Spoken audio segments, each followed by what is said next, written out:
Vou falar em português. Eu morei no Brasil um tempinho, então Jairo falou para mim que eu falasse em português. Vai me perdoar se falo alguma besteira em algum momento, vocês entenderão um pouquinho.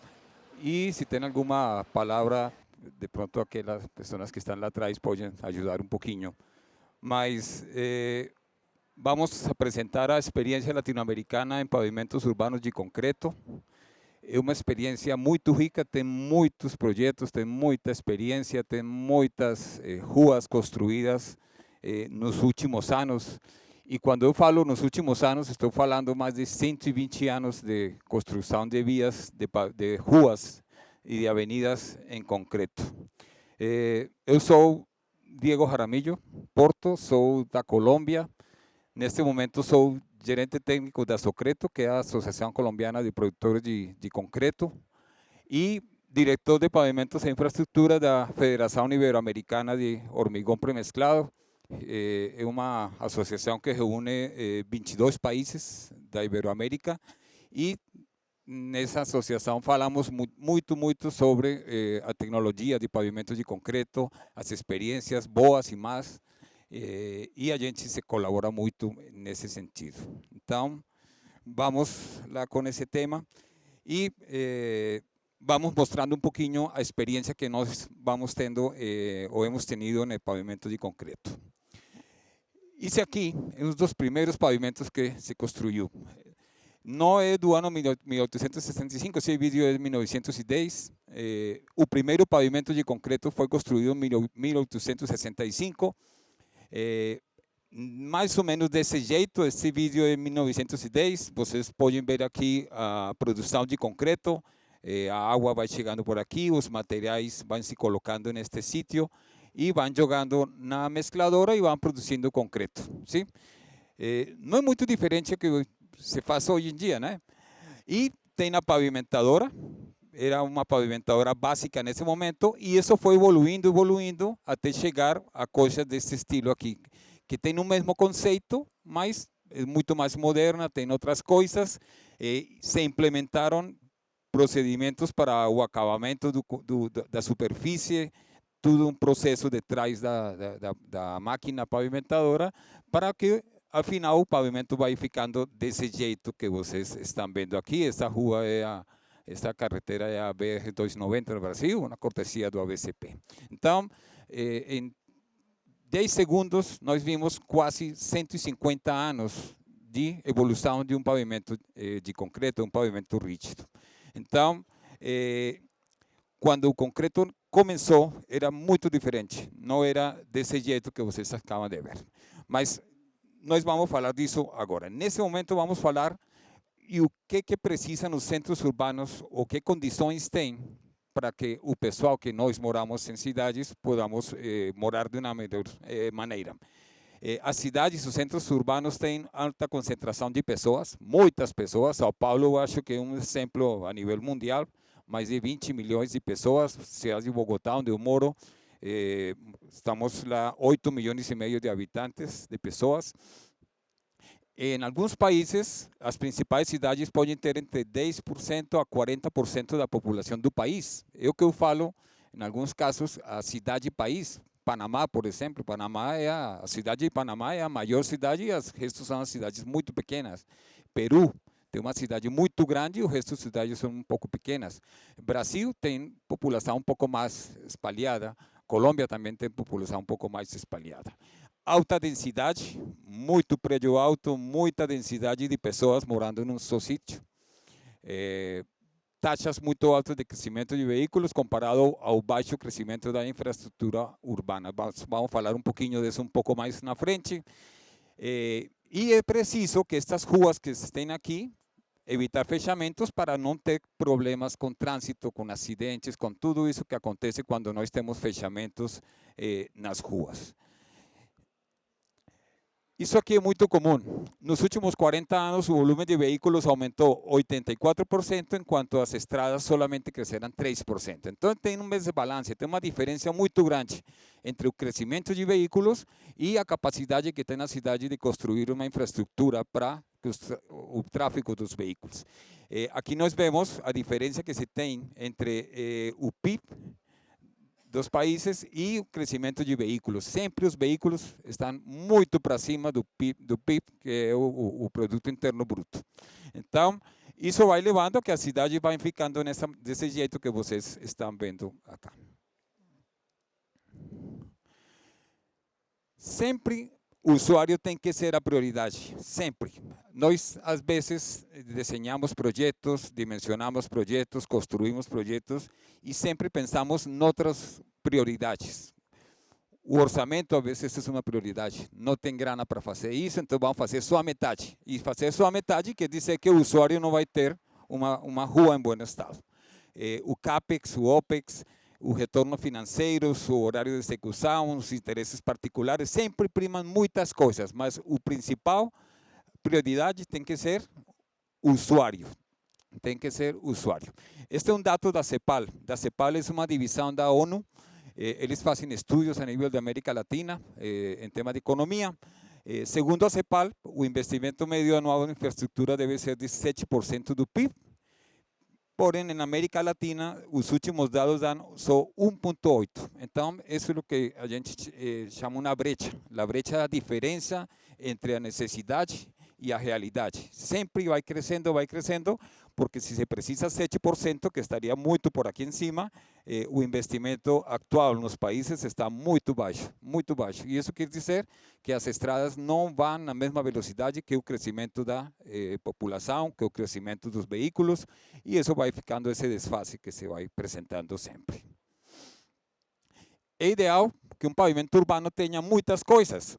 Ótimos benefícios para os usuários, grande durabilidade, que tenha estabilidade ao longo do tempo, que não se deteriore muito, que não precise de reparos frequentes, enfim, precisa de muitas coisas. E o pavimento de concreto atende adequadamente esses parâmetros. O pavimento de concreto tem umas qualidades muito importantes que nós vamos a ver um pouco na frente. O uso do pavimento de concreto urbano é muito antigo, não é novo. Eu falei 140 anos da primeira experiência, foi uma rua urbana que se fez aí perto do Lago Ness, mas este foi o primeiro pavimento de concreto urbano na América. Foi numa cidade dos Estados Unidos, que o nome é Bellefontaine, Ohio, no ano 1891, ou seja, foi construída faz 128 anos. Quando construíram esta via, não existiam os veículos era só uma pesquisa que estavam fazendo nesse momento, foi construída para o trânsito de cavalos e carroças, e por isso que esse pavimento tem um acabamento muito diferente, tem um acabamento ralhado nas duas direções, muito pequeno, para que transitar por aqui pues, não fosse difícil para os cavalos e para as carroças. O custo inicial da construção, $9.000. Nesse ano era grana, não era pouco, né? Mas durante todos estes 128 anos, a inversão que tem que fazer na manutenção desta rua ha sido muito pouca. Ou seja que quando nós consideramos esses $9.000 dividido por toda essa, damos o custo anualizado que é muito baixo e isso permite que esse pavimento seja bastante rentável. Naquela época nem sequer a palavra concreto existia. E nesta rua se experimentaram duas coisas, que foi a primeira vez que se fizeram duas coisas no mundo em termos de pavimento de concreto. A primeira foi o tabuleiro de xadrez. Esta rua se construiu como tabuleiro de xadrez, se foi fazendo desse jeito. E a mistura 1, 2, 3, que ainda hoje o pessoal segue utilizando a mistura 1, 2, 3 nas obras, né? Nos pavimentos a mistura é muito diferente, mas nessa época ainda já começou o uso da mistura 1, 2, 3. Muitos dos pavimentos construídos faz muitos anos ainda trabalham. Esse aqui é um pavimento que foi construído no ano de 1937 na Colômbia, em Bogotá. É a Avenida Centenário. Ela foi evoluindo um pouco, aí tinha uma capa de asfalto em cima, e depois se colocou uma white topping em cima, com melhoramento de asfalto.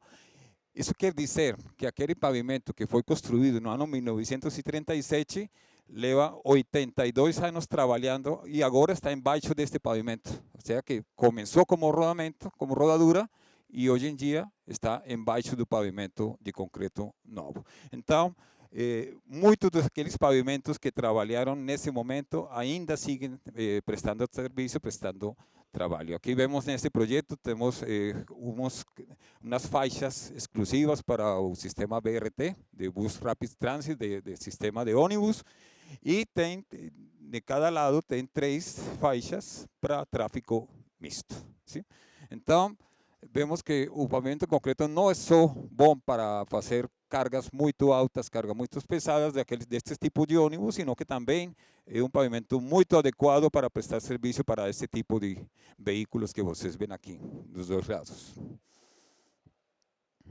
São muito duráveis, apesar do básico de sua construção inicial. Aqui vemos um pavimento do ano 1940, há 79 anos, isso é Caracas, Venezuela. Aqui vocês podem ver muitas coisas, um pavimento bem feito no seu momento, mas tem lajes muito grandes, Hoje em dia, a modulação é muito mais pequena que isso, mas nesse momento, as lajes eram muito grandes, o espessor não era muito grande, não.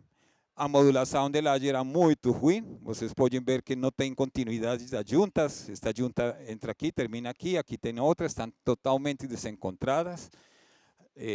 Não tem transferência, não tem sistema de transferência. Aqui você vê uma rua construída no ano 1927, em Buenos Aires, Argentina. Enfim, o método de construção nesse momento não era muito bom. E apesar disso, os pavimentos têm durado muito tempo, apesar desse jeito em que foram construídos. Este é um pavimento na cidade de Buenos Aires, está em uso há 68 anos, do jeito que vocês estão vendo aí, não tem acabamento já, perdeu o acabamento, mas está prestando serviço. É a autopista Acceso Sudeste do Partido de Avellaneda, na província de Buenos Aires, Argentina, construída no ano de 1951 e ainda está prestando serviço. O pessoal passa por aí todos os dias e o pavimento está prestando serviço a isso. O custo inicial ainda está prestando serviço, que diz que o custo anualizado desse pavimento é muito baixo. Às vezes, apenas se faz o que é necessário para reabilitar o que precisam. Esse caso aqui é uma cidade que é na Colômbia, Cali, na Colômbia. Essa aqui na cidade de Bucaramanga, a outra foto era em Cali, em Colômbia. Vocês podem ver numa rua, uma avenida principal, somente o carril que vai ter o ônibus, o sistema BRT foi reabilitado, o resto ficou igual. Então, temos muitos exemplos a nível internacional, onde só vamos fazer a reabilitação do que se precisa para fazer o que vocês querem fazer, que nesse caso era um sistema de trânsito de ônibus tipo BRT. Mas também tem quando todo o entorno é reabilitado. Esta foto que vocês veem aqui é da Colômbia, na cidade de Bogotá. Foi a construção da rua, essa rua que se vê aqui no ano 1954 foi a construção, depois foi ampliada em asfalto, tapou tudo em asfalto, e no ano 2000 se fez uma reabilitação completa daquela via. Se colocou uma capa de concreto total sobre as capas antigas de concreto e sobre as capas novas de asfalto, e ao final a via ficou desse jeito que vocês estão vendo aqui. Se hizo a reabilitação das faixas para o sistema BRT e se hizo a reabilitação para as faixas do tráfego misto nessa rua, mas tem uma condição adicional, e é que se ajustou absolutamente tudo. Pontes novas, sistema novo, as calçadas para que o pessoal possa caminhar por aí, possa acceder. Então, se hizo uma reabilitação de todo o entorno ao redor do projeto. ¿Sí? Antigos pavimentos de concreto são renovados. Essa aqui é a Via Expressa em Lima, Peru. Aí está a inauguração dessa via no ano 1968 e ainda está prestando serviço. Mas em algum momento se fez uma adequação no ano 2007 para colocar o sistema de ônibus metropolitano de Lima. Então, você aproveita hoje em dia um pavimento que foi construído há 51 anos e só arruma uma parte do projeto para poder ajustar a uma nova situação, que é o trânsito de ônibus, que tem uma carga muito mais alta, muito mais pesada. Então, se nesse momento era um bom negócio, no ano 51, 68, ainda é um bom negócio construir pavimento rígido, pavimento de concreto nestas ruas. Esta é a cidade de Bogotá, Avenida Eldorado. Quando vocês chegam a Bogotá, vocês saem por essa avenida para a cidade, é a avenida que conecta o aeroporto com a cidade. Essa rua foi construída em pavimento de concreto no ano 1954 e foi reabilitada no concreto no ano 2005, leva 14 anos de operação. Esta via tem uma particularidade. Quando estava em processo de construção, se acabou a grana. E eles deixaram algumas faixas das placas do ano 54. Então, vocês vão circulando hoje e vocês vão ter um pavimento rígido novo e, de repente, você passa por um pavimento de faz mais de 50, 60 anos. Aqui vocês podem ver as placas do ano 54 e as placas novas, pedacinhos de asfalto, tem essa grana acabou mesmo, não deu para mais. Sim? Isso em Bogotá. Esse aqui é outro exemplo, é a avenida NQS, quer dizer Norte Quito Sur, é a avenida Quito que conecta o norte com o sur da cidade de Bogotá. É uma avenida que tem perto de uns 45 quilômetros urbana, e a reabilitação que se fez foi tudo, praticamente as faixas para o sistema BRT, mas também levou 4 faixas em concreto para cada um dos lados. Se fizeram as banquetas aqui, as calçadas, se fizeram as pontes peatonais, as pontes veiculares. Então, se aproveitou para fazer toda uma renovação urbana ao redor do projeto de pavimentação. Outro exemplo, a Avenida Suba, na cidade de Bogotá, foi reabilitada no ano 2003 também para sistema BRT, mas também para sistema de tráfego misto, e aí praticamente se fizeram 3 faixas aqui, 2 faixas para sistema BRT, total 10 faixas de concreto para o uso neste tipo de pavimentos, com todas suas intersecções em concreto.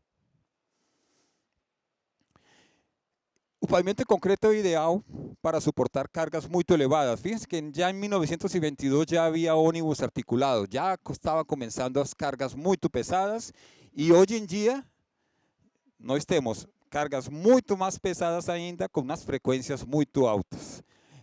Se este pavimento aqui é capaz de suportar esta condição que vocês estão vendo aqui, suportar esta condição, pues lo hace muito melhor, porque as deflexões são menores, as deformações são menores, os esforços são menores, e este pavimento nestas faixas daqui pode ter uma durabilidade muito mais alta. Então, o pavimento sempre tem suportado as cargas de uma maneira muito boa, e as frequências também, e isso vai levando que a durabilidade seja muito superior. E daí para frente, tem muitos exemplos a nível internacional. Está em Tijuana, México, Curitiba, Brasil, que vocês conhecem, apresentou Alex ahorita faz um tempo. Buenos Aires, esta foi a visita que a gente fez com o pessoal da BESC e da BCP, faz o ano passado, em Argentina, em Quito, Equador. E eu poderia mostrar muitos exemplos das ruas urbanas que se podem se construir nesta tecnologia. Pero no todo é tráfego pesado, no todo é sistema BRT, tráfego misto de ônibus com veículos de muita frequência. É também uma opção muito boa para ruas residenciais de baixo tráfego. Sim? De fato, em Bogotá pode ter perto de uns 30% de todos os pavimentos da cidade são em concreto. Muitos desses são ruas residenciais. Muitos desses pavimentos foram construídos por autogestão e autoconstrução. As pessoas mesmas se reúnem nos fins de semana e elas constroem seu pavimento porque eles ficaram esperando 15, 20 anos a que a cidade construía as ruas, mas não faz. E eles mesmos saem e constroem este tipo de coisa. Então, é uma muito boa opção para que eles vayam construindo suas ruas. De fato, nós fizemos um plano em Bogotá de pavimentação de ruas residenciais desse jeito, tratando de corrigir um pouquinho o tema do dimensionamento, tratando de corrigir um pouco o tema de capacitação da pessoa, dos pessoais do pessoal que constrói, e a gente teve um êxito muito grande. Foi tão grande que quando começou o plano, se chamava Plan 200, porque o objetivo era fazer 200 ruas, somente. Aos 2 meses, teve que cambiar o nome a Plan 500, porque já foi embora.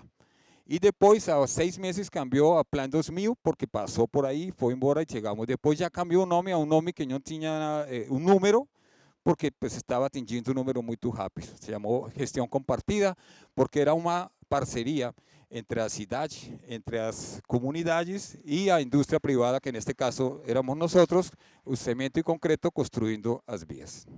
Então, é uma opção muito boa. O governo, atendendo isso, elaborou esta guia. Esta guia existe na Colômbia, para guia para construção de pavimento rígido de baixo trânsito. Então, não é só para dimensionamento, é também para que o pessoal, as juntas de ação comunal, se organizem, façam todo o processo de gestão para chegar a dimensionamento, para chegar a tipo de uso, para chegar a construção e autoconstrução de pavimentos de concreto em Colômbia. Então, esta é uma guia que o pessoal utiliza muito nas cidades para fazer construção de pavimento de concreto.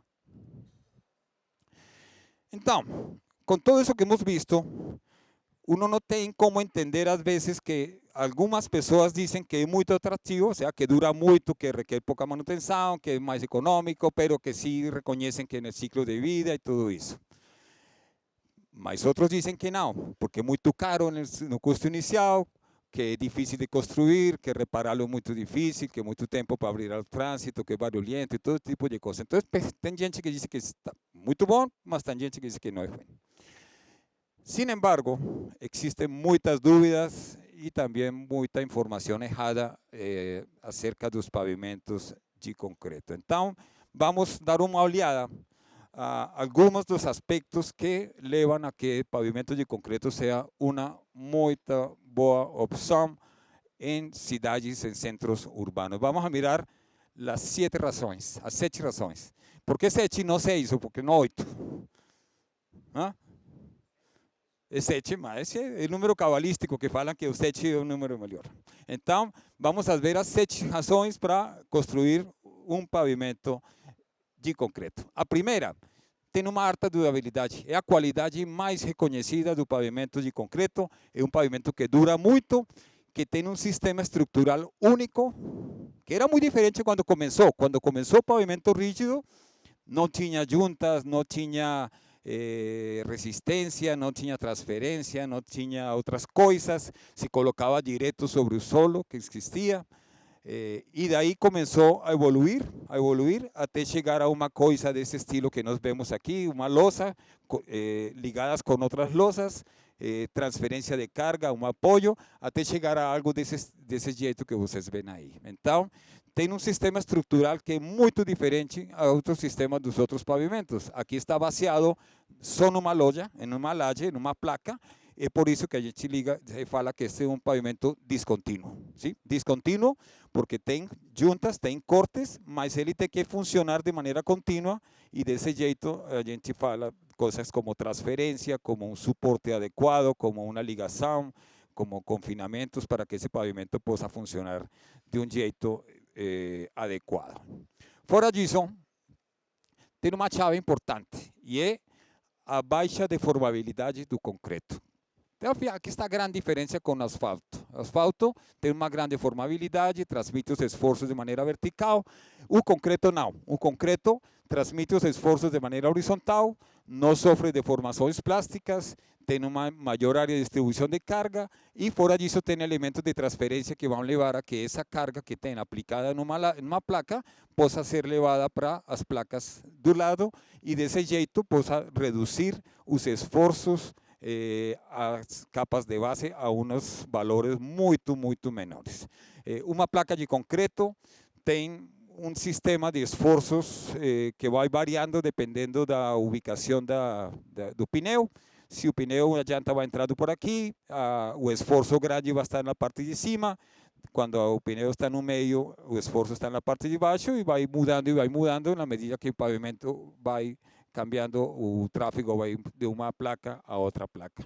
Então, tem um jeito de funcionar muito diferente ao que tem o pavimento de asfalto.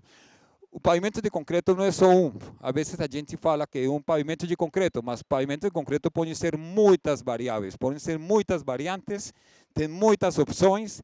Esse aqui é o concreto simples com juntas, tem o white topping sobre losas, tem placas prefabricadas, tem losas curtas, concreto compactado com rolo, tem até placas hexagonais, né? Na Argentina tem isso aqui, esta foto aqui em Porto Iguaçu, na Argentina, são placas hexagonais.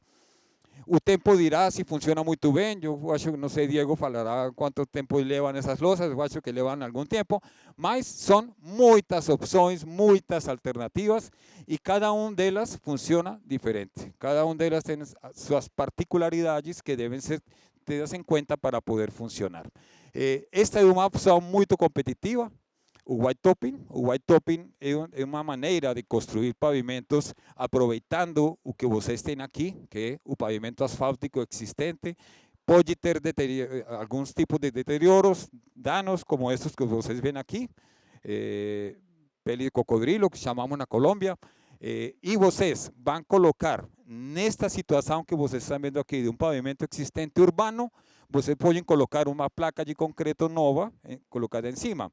Agora, qual é a diferença que se tem entre isto que vocês veem aqui com isso que vocês vão ter aí? Tem uma diferença muito grande, porque nós o que vamos fazer é mudar completamente o jeito do pavimento, como está funcionando o pavimento. Quando um pneu aplica uma carga neste tipo de situação, a carga vai ser pontual, desse jeito, uma área de influência muito pequena e a carga pontual. E a lousa de concreto, a placa de concreto, tem a carga distribuída totalmente na lousa, com sistemas de transferência que vão levando a carga às lousas vizinhas. Desse jeito, você vai mudar totalmente de uma carga vertical a uma carga distribuída numa zona. Então, precisa, os esforços que antes iam chegar até muito profundo neste sítio, agora vão chegar muito superficial. É por isso que o white topping aceita certos tipos de danos. É por isso que não precisa reparar esse tipo de danos que vocês estão vendo aqui. Agora, se um buraco muito mais grande, aí sim tem que fazer uma reparação pontual. Mas permite construir em cima deste tipo de coisas, e então por isso o white topping é uma opção muito competitiva que está se usando muito agora em muitos países da América Latina. Em alguns usos, o concreto é a primeira opção. Temos opção onde temos que competir muito com o asfalto, mas sistema de ônibus, sistema BRT, por exemplo, a primeira opção é concreto. Pavimentos em túneis, a opção tem que ser concreto. Mais adelante vou mostrar uma foto de porquê. Pavimentos de bairro, de rua, de colônias, tem que ser em concreto. Plataformas em aeroportos em concreto, em portos também. Está o caso de Paraguai. Paraguai tem agora uma lei de pavimentos rígidos que estabelece que por lo menos el 30% dos pavimentos de todo o país tem que ser em concreto. Panamá tem agora uma lei também que diz que vai fazer tudo o desenvolvimento de pavimentos em concreto. Tem alguns países que estão estudando esse tipo de medidas para poder implementar o uso de pavimento rígido também. Este caso é uma lei da República que estabelece que um porcentagem de pavimentos se construya em concreto. ¿Sí? Quando nós falamos de pavimentos duráveis, estamos falando de muitas coisas que têm que ver para que um pavimento dure. A durabilidade, primeiro, é a soma de muitas coisas. E segundo, nós precisamos de muitas habilidades das pessoas que vão estar involucradas, envolvidas no processo de dimensionamento, de construção e de operação. Então, nós identificamos algumas dessas habilidades que o pessoal precisa: visão, critérios, conhecimento, experiência, qualidade, cultura, enfim. Se precisam muitas habilidades especiais para poder fazer um pavimento desse estilo. Na primeira, quando é a etapa de especificações, os regulamentos e os contratos, se precisa muita visão. Visão por quê? Porque vocês estão fazendo algo para algo que não existe hoje em dia. Vocês vão construir um pavimento dentro de 3, 4, 5 anos e hoje vocês têm que estimar muitas coisas. Você tem que ver um contrato que permita que se faça via no pressuposto que é. Na etapa de planejamento e dimensionamento do pavimento, precisa de muito critério. Critério de desenho, tem que estimar o tráfego, tem que estimar o material, tem que estimar o espessor, tem que estimar muita coisa para chegar a isso. O pessoal que faz o desenho para saneamento precisa muito critério. Já na fase de produção do concreto e construção, precisa muito conhecimento, experiência e, sobretudo, critério de qualidade. O pessoal que constrói tem que pensar em qualidade para fazer as coisas bem. Já na etapa de operação, manutenção, reparo, demolição e reciclagem, precisa de cultura. A cultura da manutenção, a cultura da reciclagem, a cultura de tudo que você precisa fazer para que o pavimento funcione e funcione da melhor maneira possível. Alguns pavimentos têm problemas, não? Não tudo é perfeito na vida, né? Algumas coisas falham alguma vez, tem probleminhas, e quando tem problemas, tem que fazer uma patologia. Agora, que habilidade precisa quem faz uma patologia? Tudo isso. Visão, critério, conhecimento, experiência, qualidade e cultura para poder fazer um bom estudo de patologia das falhas do pavimento, para poder fazer qual é a solução e arrumar esse pavimento de novo. Essa era a primeira, né? Durabilidade. A segunda, fácil de construir. É um pavimento muito fácil de construir. Alex mostrava algumas coisas. O mais importante, reproduzir o dimensionamento na obra. Tem que levar o dimensionamento do papel na obra. Mas é preciso um líder. Eu sempre mostro isso aqui. Isso aqui é uma orquestra, né? Não lembro se se fala orquestra. Tem um diretor aqui. Esse é um líder. Cada um deles é um operário. É similar ao que acontece aqui neste que vocês estão vendo em concreto e em asfalto. O pessoal tem que fazer uma atividade num momento preciso, igual que na orquestra, tem que tocar alguma coisa num momento preciso. Então, precisa de um líder, precisa de uma partitura, precisa de tudo isso para poder fazer a construção de um pavimento rígido com a melhor qualidade que vocês vão vendo aí. Então, por isso eu coloco aqui, construir é uma arte. É uma arte, a arte da construção. E construir com qualidade. Hoje em dia, existe tudo para que os construtores e projetistas possam ter toda a informação para poder fazer as coisas bem. Muita informação disponível. Na internet você pode conseguir absolutamente toda a informação, mas tem que ter cuidado, né? Quando você quer fazer uma juntas em concreto, você escreve juntas no concreto, pode aparecer 3 milhões de artigos. Agora, pode que 1 milhão não tem nada a ver com isso, é ruim, são coisas más que não são. Então, você tem que ter muito cuidado com a informação, como você percebe a informação. Mas existem grêmios, a VESC, a VCP, a Socreto, a FIP, que colaboram muito nesse tema, que podem ajudar muito vocês para fazer tudo o que vocês precisam. Ter o conhecimento necessário. Isto aqui, eu vivo isto muito tempo, a vezes o pessoal opina muito, fala muito, mas não conhece o que está falando. Sim? Então, é importante ter o conhecimento necessário. Conhecer as experiências ao redor do mundo. Eu falo isso de que não há nada mais barato do que comprar sabedoria. Se você vai fazer um projeto e não conhece muito bem o que tem que fazer, o melhor é contratar alguém que sim saiba o que está fazendo, então essa pessoa pode ajudar vocês a fazer as coisas bem. Ajuda é sempre bem-vinda, de repente não sabemos tudo, e é muito importante o planejamento para poder fazer os projetos da melhor maneira possível. Bom, isso que vocês veem aqui, isso encontrei na visita que a gente fez no Instituto do Cemento Portland Argentino, encontrei esta especificação, gostei muito porque comecei a ler, e eu me di conta que era muito parecido ao que estão fazendo hoje. Tem muito parecido a isso em outros termos, sim? Mas aí eu entendi que há uma diferença muito grande entre construir, querendo construir, a construir, tendo que construir, sim? São duas coisas muito diferentes. Se eu quero fazer as coisas, faço bem. Outra coisa é, eu tenho que fazer as coisas. Alguém me está obrigando a fazer as coisas, alguém está olhando aqui a ver se eu faço as coisas bem, e quando essa pessoa vai embora, então eu começo a fazer as coisas diferentes. É uma diferença muito grande entre eu quero e eu tenho. E a diferença é a atitude. A atitude. O construtor deve ter atitude positiva, atitude de querer fazer as coisas bem, para que tudo saia da melhor maneira possível. Construir tem muitas maneiras de construir. Tem estas réguas vibratórias, tem os rolos vibratórios, podem ser simples, podem ser triples. Tem esta que nós falamos a rolo transversal, também em sítios urbanos, ou a máquina pavimentadora, que aí está um pouquinho acelerada para que vocês possam ver como é o avance da máquina. Então, tem muitas maneiras de fazer o mesmo pavimento do mesmo jeito, com o mesmo procedimento, mas com equipos diferentes, com rendimentos diferentes, que podem variar desde uns 50 metros cúbicos por dia a mais de 2.800 metros cúbicos por dia. O controle de qualidade, muito importante. O controle é muito importante.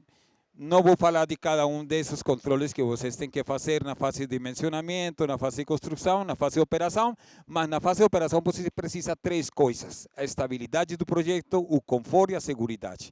E hoje em dia já existem ensaios não destrutivos para poder afrontar esse tipo de coisas. Este é um radar GPR, Ground Penetration Radar, para detectar as barras de transferência, detecta o espessor da placa de concreto, detecta o espessor das placas de base. Se tem armadura, detecta a armadura onde está, a separação de armaduras, o diâmetro não pega, mas sim a altura com relação à superfície. Então, hoje em dia, você tem a opção de medir muitas destas coisas do pavimento mediante ensaios não destrutivos, sem ter que sacar núcleo do pavimento do concreto, sem ter que ter outros tipos de medições para lograr esse tipo de coisas. Terceiro, a baixa manutenção. Esse também é muito reconhecido no pavimento de concreto, uma que dura muito, outra que tem baixa manutenção. Aqui seria bem importante se os governos começam a pensar desse jeito. Por que não construir um pavimento que requer muito pouca manutenção? A manutenção e reparo sempre é uma consequência da magnitude do desenho, do dimensionamento que se tome, e as intervenções pues, vão ser o resultado de como esse processo de construção e manutenção se vão apresentando. Eu coloco isso aqui, que a vezes é difícil de entender, mas eu quero tratar de explicar um pouquinho. A manutenção não deve ser o principal objetivo de um projeto. Você não pode construir um projeto pensando no começo na manutenção. Você tem que construir para que o projeto dure muito tempo. A manutenção vai ser proporcional ao tráfego que tenham, ao tempo que tenham, a todas as condições do projeto, mas você não pode. Isso aqui em concessões é um tema muito complexo, muito complexo. Em nossos projetos, nós temos chegado a uma média de 8% do custo inicial, o que você tem que invertir em manutenção durante 20 anos. Então, nos 20 anos, você vai ter que investir perto de 8% do custo inicial desse projeto. Aqui vou mostrar um exemplo agora mais na frente. Isso aqui é do Maurício, eu sempre mostro isso aqui do Maurício. Aqui no Chile, em 2016, mostra qual era a distribuição entre tudo que você tem que investir para fazer manutenção e para construção nova. Então, você vê aqui nessa gráfica que o governo tem que colocar muito dinheiro para manter as vias, ¿sí? Em vez de construir. Então, é preciso revertir isto, dar uma volta a isso para que os governos tenham muito mais dinheiro para poder construir e não precisar tanta manutenção e não depender tanto da manutenção. Bom, indicadores de desempenho. Quando nós falamos de desempenho, estamos falando de três aspectos principais: estabilidade, conforto e segurança. E nós temos uma série de indicadores que nós vamos conectando com cada um desses aqui. Então, você precisa fazer num projeto medições de fissuras, escalonamento, selagem, quebra de borda, eficiência na transferência, medição de íris, da fricção, da textura, enfim, tudo que você precisa medir para cumprir essas três coisas que estão aqui. Na Colômbia nós temos um manual de indicadores de desempenho nas concessões, onde os concessionários têm que cumprir esse tipo de coisas que estão aqui. Todos esses ensaios que cada um deles está relacionado com estabilidade, conforto e segurança. É por isso que os pavimentos não funcionam como são dimensionados, mas como são construídos e mantidos. E por isso que muitos estudos de patologia, muito pessoal, o primeiro que faz é uma análise do dimensionamento e chega até aí. Não pode ficar num dimensionamento, tem que ver o que dimensionou, mas também o que foi construído e como foi mantido esse pavimento para poder analisar o desempenho desse pavimento. Número 4, custo. E sim, o custo é menor. Já falavam antes de que o custo é menor, de que isso antes aqui é um paradigma que falava Alex, de paradigma de que o pessoal sempre fala, eu acho que o pessoal quando está na escola já fala lá na escola, olha, o pavimento de concreto é mais custoso, sim? E o pessoal sai na rua e começa com isso de que é mais caro, mais caro, mais caro, mas hoje em dia é menor. E o custo, digamos, foi virando muito tempo, não quer dizer que foi muito custoso no momento, é que os análises não foram iguais. Sempre você analisa 20 anos de concreto contra 5, 6 anos de vida útil de outro pavimento. Então, tem que fazer o que nós chamamos vidas úteis equivalentes para poder fazer isso. Aqui nos Estados Unidos, perto do ano 2009, já se deu a inversão. Já começaram a ser muito mais econômicos os pavimentos de concreto em custo inicial. Então, hoje tem custo inicial semelhante ao pavimento flexível, um pouco mais econômico, e isso aqui é bem importante, sempre será muito melhor no ciclo de vida. Quando você analisa não só a construção, sino a manutenção e operação, o custo de vida do pavimento é muito mais econômico em concreto. Isso aqui é uma análise de dos sistemas de transporte massivo em Bogotá, o sistema BRT, uma das principais avenidas, 45 quilômetros de longitude, é a NQS. Aqui está o custo do concreto em 20 anos, o custo do asfalto em 20 anos, aqui estão os custos dos materiais e os porcentagens que estão de manutenção. O concreto precisa de 9% do custo inicial para manutenção e o asfalto 88% do custo inicial para manutenção. Então, tem uma diferença muito grande no que você precisa nos próximos 20, 30 anos para fazer manutenção desse tipo de pavimento. Este é um estudo que hizo a cidade de Ontário, em Canadá. Como eles têm que controlar o tema de CO2, da pegada de carbono, eles fizeram um estudo de qual era o melhor tipo de pavimento que podia adaptar-se melhor à cidade de Ontário. E eles contrataram uma firma muito importante, muito reconhecida nos Estados Unidos, fizeram um estudo, aqui só estou trazendo um pedacinho disso. No final diz, o pavimento de concreto oferece um custo de construção inicial atraente e um custo de ciclo de vida favorável comparado ao asfalto, e todas as curvas que eles trazem, sale o concreto, pavimento de concreto sai muito mais econômico que o pavimento de asfalto para a cidade de Ontário. Então, este é um estudo de uma cidade. Quem quiser este estudo, eu tenho estudo, eu posso com Jairo ou com vocês da BCP entregar o estudo para quem queira conhecer o estudo completo, porque é uma análise de uma cidade independente, mirando, oiga, qual é o melhor tipo de pavimento para a minha cidade. Pavimento seguro e confortável. Aqui nós temos muitas considerações, temos equipamentos que podem fazer este tipo de coisas, vão dando um acabamento ao pavimento muito bom, muito preciso em cima, muito plano, muito regular. Com este tipo de equipamentos, fora isso tem outro aqui que vai fazendo um acabamento melhor. O perfilógrafo de Califórnia, esta é na cidade de Bogotá, está medindo o perfil do pavimento para garantizar de que esse pavimento ficou o mais plano possível. E tudo isso porque o pavimento plano tem menos sobrecargas e maior durabilidade. Aí o que tem que evitar é que o veículo que passe por cima tenha muitos sobressaltos. O acabamento superficial, e esse acabamento tem um impacto muito forte na freada dos veículos, já seja em estado seco ou em estado úmido. Esta é uma investigação que fez a Universidade de Illinois sobre o tipo de freagem de veículos em superfícies úmidas e em superfícies secas, e sempre o concreto tem um melhor desempenho em estado seco e um melhor desempenho em estado úmido.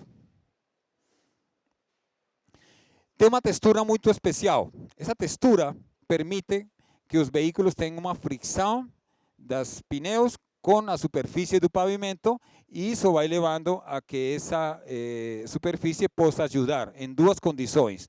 Uma é fricção e a outra é que se há empoçamento de água aqui, quando o pneu pisa a água sai por esses surcos que estão aqui do lado, sai bem do lado, então sempre vai ter aderência entre o pneu e a superfície do pavimento. Mais reflexo e menos temperatura. Isso é muito real. Aí vocês estão vendo como a cor de concreto é muito mais clara. Vocês veem a pista em asfalto, a pista em concreto. Para o piloto é muito melhor poder perceber a pista muito mais cerca muito.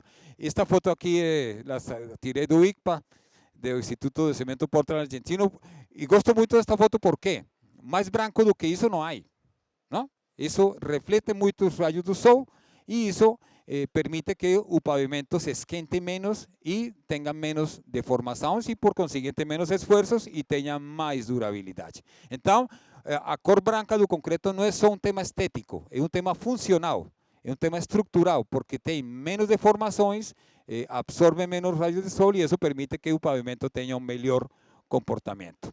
É um pavimento que é muito amigável com o meio ambiente. Aqui também no Brasil é chamado de pavimento verde, por isso temos um pavimento verde. Esse pavimento não existe, mas é uma boa representação de como seria. Nós temos muitos atributos ambientais, sociais e econômicos. Aqui somente vou mostrar três.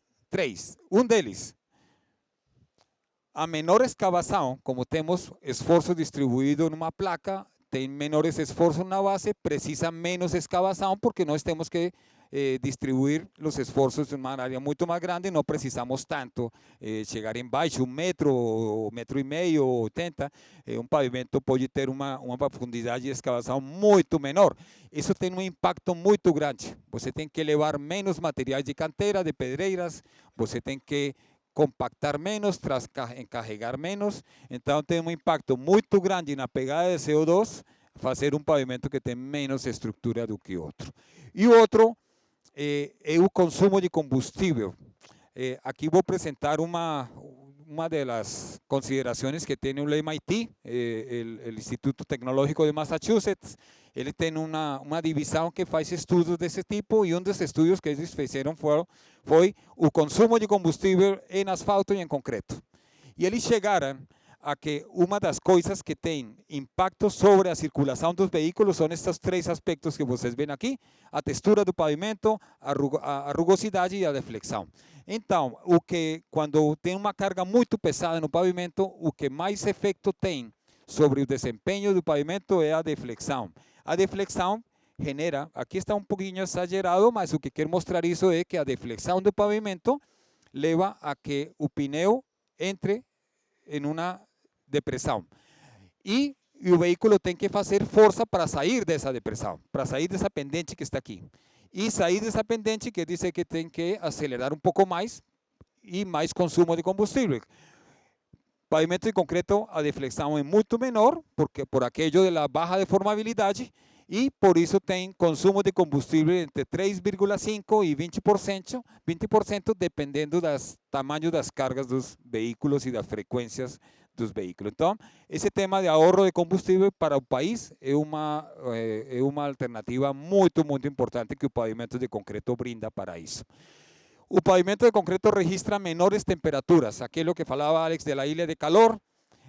Aqui nós vemos a NASA faz umas medições nos Estados Unidos dos aeroportos com sistema infrarrojo e aí eles detectam, por exemplo, quais são as temperaturas nesse momento que tem na plataforma, nas pistas, nas ruas, nas avenidas. Aí vocês podem ver temperaturas muito altas, os parqueaderos que estão no asfalto, a terminal que tem um teto oscuro, absorvem muito raios do sol, esquentam muito e por isso tem um registro de temperatura muito superior. E as pistas de concreto, a plataforma de concreto tem um registro de temperatura muito menor. O que quer dizer isso? Isso quer dizer que a deformação das placas de concreto de estas pistas e estas plataformas é muito menor, porque reflete os raios do sol, esquenta menos o ambiente, ou seja, o aire de calor é menor, e fora disso, as deformações que se vão ter nas placas de concreto vão ser menores. Então, o tema da cor clara é um tema que não é somente estético, sino que é um tema funcional e estrutural. E além disso, é resiliente. Eu não sei se no Brasil a palavra resiliente é a mesma, mas é um tema novo. É um tema novo, não todo mundo entende bem o tema de resiliência. Já tem entidades como o Banco da América Latina que está promovendo este tipo de coisas. O que quer dizer isto é que os pavimentos devem ser resistentes aos efeitos das mudanças climáticas, incêndios, eventos sísmicos, inundações, coisas desse estilo. Tem que sobreviver. No caso nosso da Colômbia, que estamos numa zona muito sísmica, tem muito terremoto lá, México também, Chile tem. No caso, por exemplo, de um hospital, quando há um terremoto disto, o último que pode cair é o hospital, né? Porque allá tem que levar os feridos. E se o hospital cai, pues tem mais feridos dentro do hospital que fora, né? Então, tem que ser resilientes. Vocês veem aqui dentro de um túnel. Nos túneis é obrigatório o uso de pavimento rígido. É obrigatório o uso de pavimento de concreto. E alguém perguntaria, pero por quê? Porque se ocorrer uma coisa dessas que vocês estão vendo aqui, esquenta tanto que o asfalto derrete tudo e não pode entrar os corpos de socorro e também não pode sair o pessoal que está atrapado dentro do túnel. Então, por isso, é obrigatório o uso de pavimentos de concreto para permitir entrada de corpos de socorro e saída e evacuação de pessoas dentro de um túnel. Então, é por isso que os pavimentos hoje em dia, a nova onda é que sejam resilientes. Isto é o que eu falava do Banco de Desenvolvimento da América Latina, a CAF. Esta é a guia que eles estão promovendo neste momento. É todas as ações que os países devem fazer para poder garantizar que os pavimentos sejam resilientes. Em temas de taludes, de geotecnia, em temas de drenagens, em temas de estruturas e em temas de pavimentos, olha o que eles colocam aí. Isso não foi que a gente foi lá e se falou, olha, coloca isso aí, não. Empleo de pavimentos de concreto, porque eles veem no pavimento de concreto uma opção muito interessante para garantizar que depois de algum evento desses que vocês viram agora, o pavimento de concreto permaneça bem no tempo. E sétimo, em constante evolução. É um pavimento que está evoluindo e está evoluindo. Quando nasceu o pavimento de concreto, era muito básico, não tinha transferência, não tinha acabamento, não tinha base, não tinha junta, não tinha nada. Hoje em dia tem muito. E amanhã vai ter mais. Vai ter mais. Estamos mirando muitas opções para crescer, para fazer coisas. Uma delas era o concreto permeável. É uma opção muito interessante. É um pavimento que permite filtrar a água para que vaya enchendo os níveis freáticos. Ou você pode pegar água e levar para um reservatório e pode usar em usos não potáveis, coisas desse estilo. Então, esse pavimento de concreto permeável é uma opção muito real. Hoje em dia se utiliza muito. Muitos países, na Colômbia nós temos já alguns parques em concreto permeável, você pode ver que a água cai e vai embora, vai passando de uma. Aqui, isto é na universidade em Estados Unidos, pegam a água embaixo por uns sistemas de coleta e vão levando para uns reservórios onde eles vão colocando a água e vão almacenando a água. Então, o pavimento de concreto está evoluindo o tempo todo, está cambiando, está mudando e isso vai levando que vaya melhorando ainda mais o desempenho que eles estão tendo. Há que lembrar uma coisa, o maior inimigo de um pavimento é a má qualidade. O maior inimigo do concreto não é o asfalto e o maior inimigo do asfalto não é o concreto. É si mesmo, cada um deles tem, o maior inimigo são eles mesmos, fazer as coisas mal. Aqui vemos muitos tipos de erros. Olha como se passa essa é a maneira certa de passar esse equipamento que vocês estão vendo aí, não? Essa é a maneira certa aí, o equipamento, tudo isso. Agora, quando vocês veem isso aqui, vocês já veem que tem alguma coisa estranha aí, tem alguma coisa diferente que já não tem nada a ver com o estado da arte do que faz com esse tipo de coisas. Então, aqui já mudou tudo, né? Aqui estão fazendo mal as coisas. Sim? Estão fazendo mal as coisas. E assim, pode fazer mal a transferência, pode fazer mal a juntas, pode fazer mal a transferência, enfim, fazer as coisas bem feitas não vale mais, não vale mais. Às vezes temos a percepção de que se fazemos tudo como tem que fazer, custa muito. E é mentira, não é certo. Fazer as coisas certas, bem feitas, não vale mais do que custaria fazê-las bem. Muito obrigado.